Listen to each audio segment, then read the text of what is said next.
اتنا مت چاہو کسی کو کہ جب وہ چلا جائے تو تم خود کو بھی کھو دو۔ چند ماہ پہلے کی بات ہے کہ کاؤنسلنگ سیشن میں ایک بہن ہمارے پاس آئی اور اس نے اپنی سٹوری بتائی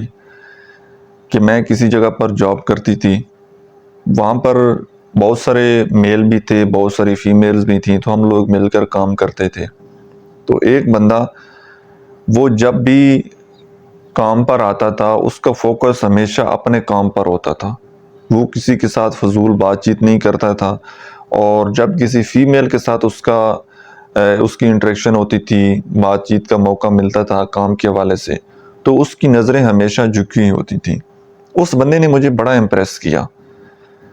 میں یہ سوچتی تھی کہ یار لائف پارٹنر ایسا ہونا چاہیے کہ جو کہ صرف ہمارا ہی ہو، کسی کی طرف آنکھ اٹھا کر نہ دیکھے۔ تو ہماری کام کے دوران ملاقات ہوتی رہتی تھی، بات چیت ہوتی رہتی تھی، تو آہستہ آہستہ وہاں سے تعلق بنتے بنتے ہمارے نمبر ایکسچینج ہو گئے، اور اس کے بعد فون پر ہمارا رابطہ بات چیت ہونا شروع ہو گئی۔ اور جیسی فون پر ہماری بات چیت ہوئی تو کچھ دن بعد میں نے اس بندے کے سامنے اپنی محبت کا اظہار کر دیا، اور میں نے اس کو ڈائریکٹلی بولا ہے کہ میں نے آپ کے ساتھ شادی کرنی۔ اس نے ہمیں بھر لی، اس نے کہا کہ جی ٹھیک ہے۔ اس کے بعد ہمارا تعلق کسی طرح چلتا رہا۔ تو شروع میں تو وہ بندہ مجھے بڑی اچھی ایڈوائس دیتا تھا، بڑے اچھے مشورے دیتا تھا، بڑی اچھی نصیحتیں کرتا تھا کہ آپ ایسا کر لیں، ویسا کر لیں، کسی کے ساتھ آپ نے فضول بات نہیں کرنی، کسی کے ساتھ بیٹھنا نہیں ہے، کسی کے ساتھ ڈیٹ نہیں بنانی، کسی کے ساتھ یہ نہیں کرنا، وہ نہیں کرنا۔ تو میرے مائنڈ میں نے ایک امیج بیٹھ گیا کہ یہ بندہ بالکل میرے لیے پرفیکٹ ہے، جو کہ مجھے برے کاموں سے روک رہا ہے، اور ہر اس جگہ سے مجھے منع کر رہا ہے، اور مجھے یہ بول رہا ہے کہ آپ فیملی کو سپورٹ کریں، فیملی کی عزت کیا کریں، پیرنٹس کا خیال رکھا کریں۔ تو مجھے وہ بندہ اپنے لیے بالکل پرفیکٹ نظر آیا۔ اب کچھ ٹائم گزرنے کے بعد اس بندے نے میرے سامنے اپنی مجبوریاں رکھنا شروع کر دی کہ جی میرے فیملی کے حالات ایسے ہیں، یہ ہو گیا ہے، آج وہ ہو گیا ہے۔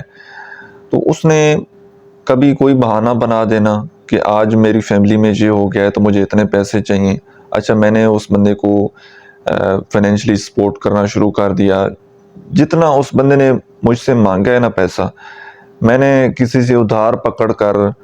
یا لون لے کر اس بندے کی ڈیمانڈ میں نے پوری کی ہے، اور مجھے یہی لگا کہ یہ بندہ، اس کی واقعی مجبوری ہے۔ اب پوری سٹوری آپ سنیں گے نا تو آپ خود حیران رہ جائیں گے کہ کیا ایسے بھی لوگ ہوتے ہیں اس دنیا میں۔ تو اس کے بعد کیا ہوا کہ پھر آہستہ آہستہ جناب اس بندے نے کہا ہے کہ آپ میرے ساتھ ویڈیو کال پر آئیں۔ تو جیسے ہم ڈیوٹی سے فری ہوتے تھے، ہمارے ریسٹ کا دن ہوتا تھا، تو ویڈیو کال پر ہماری بات چیت ہونا شروع ہو گئی۔ پہلے تو نارملی بات چیت ہوئی، اس کے بعد دوسری ٹائپ کی بات چیت ہونا شروع ہو گئی۔ تو یہ گیم یہاں پر نہیں رکی۔ اب وہ جو ویڈیو کال والا سلسلہ تھا، اب اس بندے نے یہ ڈیمانڈ کر دی کہ اب ہم نے لائیو ملاقات کرنی ہے، فیس ٹو فیس ہم نے ملنے۔ اس کے بعد ہماری وہ ملاقاتیں ہونا شروع ہو گئیں۔ ہم دونوں جو ہے مل کر کافی پینا، ویکینڈ پر جب بھی ہمیں موقع ملتا تھا تو ہم اکٹھے بیٹھتے تھے، کافی پیتی تھے، گھومتے تھے، اور باقی جو سارے معاملات تھے۔ اس نے بولا ہے کہ پھر اس انسان نے مجھے 3 سال تک مسلسل فزیکل یوز کیا۔ جس انسان کو میں نے اپنی ساری دنیا سمجھ لیا تھا، جس انسان نے اپنی زبان سے کوئی چیز بھی نکالی ہے نا، میں نے اس کی ہر ڈیمانڈ پوری کی ہے، اور دل ہی دل میں نے اس کو، مطلب میں نے اپنا یہ خواب پورا ہوتا دیکھ لیا تھا کہ میرا فیوچر تو اسی بندے کے ساتھ ہی ہے، میں نے تو اسی کے ساتھ ہی زندگی گزارنی ہے، اور میں نے اپنی پسند ساری چھوڑ دی تھی۔ میرے پاس جتنا کچھ تھا میں نے سب کچھ اس بندے کے اوپر لٹا دیا، فزیکلی، فائنینشلی، جو کچھ بھی ہوتا تھا میں نے اس بندے کو زندگی میں ہر جگہ پر سپورٹ کیا۔ 3 سال گزرنے کے بعد اس انسان کا مجھ سے دل بھر گیا، اور اس کے بعد جب اس نے مجھے یہ بات بولی ہے کہ آج کے بعد ہمارا اور آپ کا کوئی رابطہ نہیں ہوگا، آپ کا راستہ اپنا ہے، میرا راستہ اپنا ہے، اور اس بندے نے جاب سے ریزائن دے دیا، اور مجھے بولا ہے کہ آج کے بعد مجھے آپ کا فون، آپ کا میسج نہیں آنا چاہیے۔ تو میں نے بار بار یہ اصرار کیا، پوچھا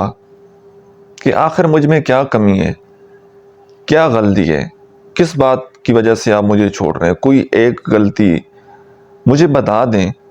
کس غلطی کی مجھے یہ سزا مل رہی ہے۔ تو اس بندے نے مجھے کوئی جواب نہیں دیا، اس نے بس اتنا کہا ہے کہ میں آپ کے ساتھ مزید ریلیشن شپ میں نہیں رہ سکتا۔ وہاں پر ہمارا بریک اپ ہو گیا۔ تو مجھے اس وقت یہ لگا کہ شاید یہ بندہ مجھے آزما رہا ہے یا مجھے چیک کر رہا ہے، لیکن وہ جو کچھ بول رہا تھا وہ سچ بول رہا تھا، وہ مزید میرے ساتھ ریلیشن شپ نہیں رکھنا چاہتا تھا۔ وہ وہاں سے اس نے کوئٹ کیا، 1 سال تک ہمارا کوئی رابطہ نہیں ہوا۔ اس بندے کے سارے نمبر آف تھے، سوشل میڈیا اکاؤنٹ سارے اس کے آف لائن تھے۔ ہو سکتا ہے کہ وہ کوئی اور اس نے نئے اکاؤنٹ بنا لیے ہوں، لیکن جو اکاؤنٹ میرے پاس تھے وہ ہر جگہ سے وہ آف لائن ہی نظر آتے تھے۔ اور 1 سال کے بعد مجھے پتہ لگا وہیں سے جس جگہ ہم جاب کرتے تھے کسی لڑکے سے اس کا رابطہ ہوا ہے، اور پتہ لگا کہ وہ کسی دوسرے ملک میں چلا گیا ہے۔ تو ان کی طرف سے یہ میسیج یہ تھا کہ جس کے لیے میں نے اپنا سب کچھ قربان کر دیا اور میں نے اس کے ساتھ کوئی بے وفائی نہیں کی، اس کے ساتھ تعلق میں رہتے ہوئے میں نے کبھی کسی کی طرف آنکھ اٹھا کر نہیں دیکھا، کبھی کسی کے ساتھ زندگی گزارنے کا سوچا بھی نہیں تھا، تصور بھی نہیں تھا کہ اس کے علاوہ کوئی اور میری زندگی میں آ سکتا ہے۔ اور اس کے لیے میں نے کیا کچھ نہیں کیا، ایون کہ میں نے اپنی عزت کا خیال بھی نہیں رکھا، اپنے والدین کی عزت کا خیال بھی نہیں رکھا۔ جتنا کچھ مجھ سے ہو سکتا تھا میں نے اس بندے کے لیے سب کچھ کیا، لیکن اس کے باوجود میری طرف سے کوئی غلطی نہیں تھی۔ میں نے 100% اس کا ساتھ دیا، لیکن اس کے بعد ایٹ دی اینڈ صلہ، بے وفائی، دھوکہ، اور ان غلطیوں کی سزا مجھے مل گئی جو غلطیاں میں نے کی ہی نہیں تھی۔ تو ان کی طرف سے یہ میسیج ان تمام لوگوں کے لیے تھا جو ریلیشن شپ میں ہیں کہ کبھی بھی کسی انسان کے ساتھ میرج سے پہلے آپ نے فزیکل نہیں ہونا، اور بالخصوص فیمیل کے لیے کہ آپ نے کسی کو پرپوز کرنے سے کوشش کرنی ہے کہ خود پرپوز نہ کریں، ٹھیک ہے؟ ریلیشن شپ اگر بن گیا ہے تو کوشش کریں کہ دوسرا انسان دوسری سائڈ سے آپ کو پرپوزل آئے۔ جب آپ کسی بندے کو خود پرپوز کر دیں گے تو اگلا بندہ یوں سمجھ لے گا کہ میں تو کوئی بڑی چیز ہوں اور یہ بندہ میرے پیچھے پاگ رہے، تو آپ کی وہ والی ویلیو، وہ والی رسپیکٹ وہ نہیں رہنی۔ جب دوسرا انسان آپ کو پرپوز کرے گا تو وہ ایفرٹ بھی کرے گا، اور پھر فیصلہ آپ کے اختیار میں ہوگا کہ اب آپ نے اس بندے کے ساتھ آگے چلنا ہے ریلیشن شپ میں یا نہیں چلنا۔ لیکن جب آپ خود پرپوز کر دیں گے تو اس کے بعد پھر فیصلہ دوسرے انسان کے ہاتھ میں ہوگا کہ اس نے آپ کو فزیکل یوز کرنا ہے، فائنینشلی یوز کرنا ہے، اور اس کے بعد چھوڑ دینا ہے، یا پھر تا حیات ساری زندگی اس نے آپ کو اپنے ساتھ رکھنا ہے۔ تو یہ پھر فیصلہ دوسرے انسان کے اوپر ڈیپینڈ کرتا ہے۔ لاسٹ پر میں ایک ہی بات کہتا ہوں کہ ریلیشن شپ میں آپ رہیں، ٹھیک ہے، اپنی طرف سے جانچ پڑتال کرنے کی کوشش کریں، بات چیت کریں، دوسرے انسان کی بیہیویئر کو، اس کی تھاٹ کو سمجھنے کی کوشش کریں، اس کا فیملی بیک گراؤنڈ، اور بالخصوص اگلے بندے کی مینٹل ہیلتھ کہ یہ بندہ سائیکو تو نہیں ہے، اس کے ساتھ کوئی سائیکولوجیکلی پرابلم تو نہیں ہے۔ جب اپنی طرف سے ہر جگہ آپ چیک کر لیں اوکے ہے جی، اس کے بعد اللہ تعالیٰ کی طرف رجوع کریں، اللہ تعالیٰ سے مدد مانگیں، اور ہمیشہ اللہ تعالیٰ سے یہ دعا کریں کہ اللہ تعالیٰ آپ کو زندگی میں وہ پارٹنر دے جو کہ آپ کی دین اور دنیا دونوں کے لیے بہتر ہو۔ یقین کیجئے ہماری سوچیں بڑی محدود ہیں۔ کئی لوگ ایسے ہوتے ہیں کہ آپ نے اپنی فیملی میں دیکھے ہوں گے، اپنے دوستوں میں دیکھے ہوں گے کہ ایک ساتھ زندگیاں گزر جاتی ہیں، لیکن دوسرے انسان کی جو اصلیت ہوتی ہے، اصل شخصیت ہوتی ہے، وہ سامنے نہیں آتی، ٹھیک ہے؟ تو ہمارا دل تو تب ہی مطمئن ہونا ہے کہ جب ہم اپنی طرف سے کچھ جانچ پڑتال کر لیں گے، کچھ تھوڑی ریسرچ کر لیں گے، تو وقتی طور پر ہمارا دل مطمئن ہو جانا ہے۔ لیکن جو صحیح فیصلہ ہوگا،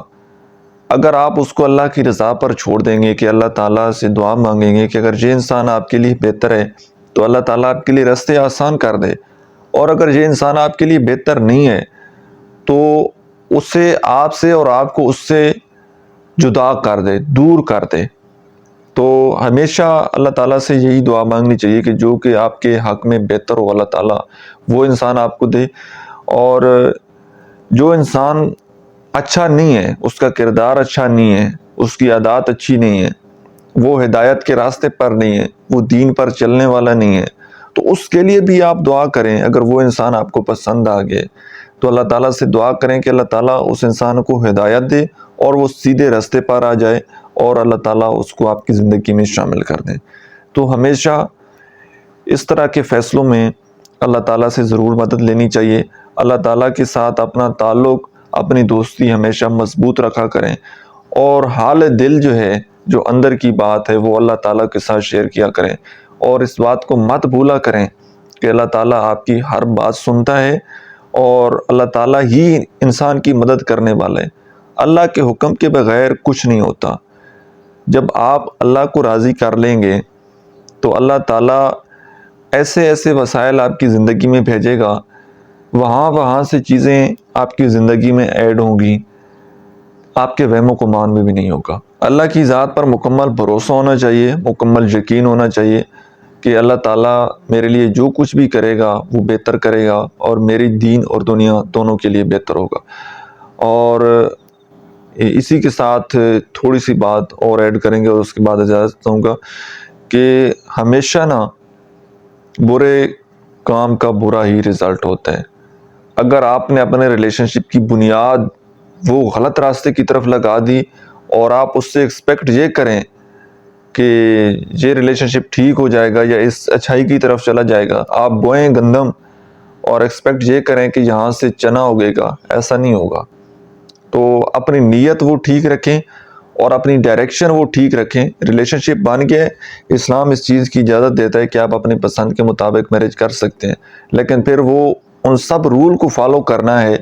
جو کام اسلام نے جائز قرار دیا ہے، جس وقت پر جائز قرار دیا ہے، اس وقت کا آپ نے انتظار کرنا ہے۔ اس وقت سے پہلے اگر آپ وہ کام کر لیں گے کہ شادی سے پہلے اگر آپ فزیکل ریلیشن شپ اور ان طرح کے معاملات میں پڑ گئے تو آپ کے ریلیشن شپ میں برکت ختم ہو جانی ہے، سکون ختم ہو جانا ہے، اور زیادہ چانسز ہیں، 90% کیسز میں ایسا ہوتا ہے کہ دونوں میں سے کسی ایک انسان کا دل بھر جاتا ہے،